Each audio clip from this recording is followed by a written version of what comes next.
Hello friends, myself Dr. S.P.Khandait. Topic for today's lecture is conflict serializability. Serializability means it is a concurrency scheme where concurrent transaction is equivalent to one that executes the transactions serially. If the schedule S can be transformed into schedule S dash by a series of swapping of non-conflicting instructions, then we say that these two schedules S and S dash will be conflict equivalent. The schedule S is called as a conflict serializable and schedule S dash becomes a serial schedule. Now, what is the meaning of conflicting and non-conflicting instructions?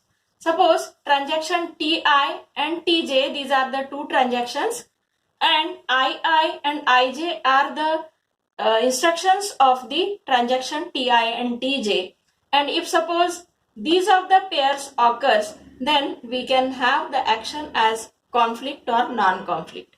If Ii equals to read X and Ij equals to read X, then the action will be non-conflict. If Ii equals to read X and Ij equals to write X, then the action will be a conflict. Ii equals to write X and Ij equals to read X. This is the form of the instruction. Then we can say that that instruction is a conflicting instruction. Write-write pair operating on same data item also results into a conflicting instruction. Let us check this for conflict serializability using one example. Now consider the schedule of this particular form as S containing read and series of read and write operations, read write of T2 also, read write on data item B, read write on data item B for T2. Here we will check what are the conflicting and non-conflicting instructions because we want to transform this schedule into a serializable schedule. Whether it is conflict serializable or not, that we want to check. The basic aim is we want to move these two instructions to this place and these instructions to this place. So we will use the series of swapping of the instructions and then we'll transform the schedule into different form. The first swap, we will inspect write A of T2 and read B of T1.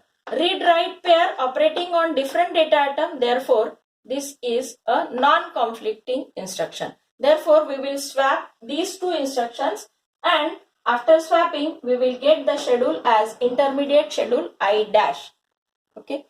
Then another read B and read A, these two instructions will be inspected. Again, these two are non-conflicting instructions. Therefore, read A can be moved upward and read A of T2 will be moved downward.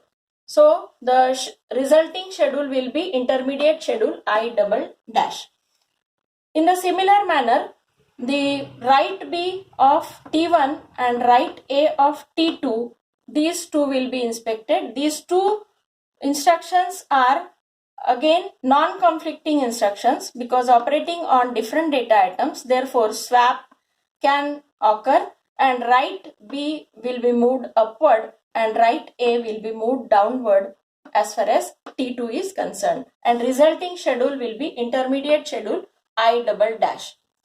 In the similar manner, write B of T1 and read A of T2 can be swapped because these two are also the non-conflicting instructions. Write B will move upward and write A will move downward, and finally we will get a schedule as S dash, which will be a serializable serial schedule.